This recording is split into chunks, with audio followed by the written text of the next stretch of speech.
26 October 1962। গুরুত্বপূর্ণ আলোচনায় Soviet ইউনিয়নের শীর্ষ 3 কমান্ডার।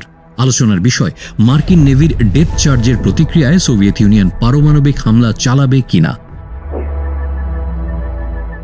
3 কমান্ডার ঐক্যমতে পৌঁছলেই নিক্ষেপ করা হবে পারমাণবিক টর্পিডো। শুরু হবে আরেকটি পারমাণবিক যুদ্ধ।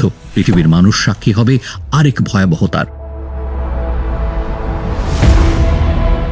ঠিক এই সময় সাবমেরিনটির second in command Vasili Arkhipov torpedo launch করার বিরোধিতা করেন, আর শুধুমাত্র তার এই অবস্থানের কারণেই এক অবশ্যম্ভাবী পারমাণবিক যুদ্ধের হাত থেকে রক্ষা পায় বিশ্ব।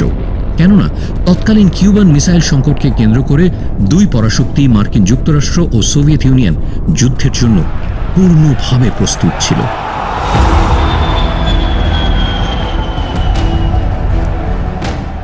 দ্বিতীয় বিশ্বযুদ্ধের পরবর্তী সময়ে যুক্তরাষ্ট্র এবং তৎকালীন সোভিয়েত ইউনিয়নের মধ্যে আদর্শগত, সামরিক এবং রাজনৈতিক প্রতিদ্বন্দ্বিতা তীব্র থেকে তীব্রতর হয়ে ওঠে।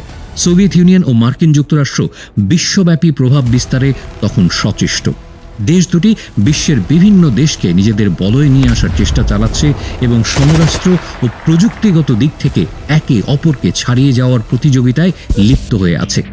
আর এরই মাধ্যমে বিশ্বব্যাপী কোল্ড ওয়ার বা স্নায়ুযুদ্ধ ছড়িয়ে পড়ে, যেটির সর্বোচ্চ চূড়া স্পর্শ করে কিউবান মিসাইল ক্রাইসিস বা অক্টোবর ক্রাইসিসের মাধ্যমে।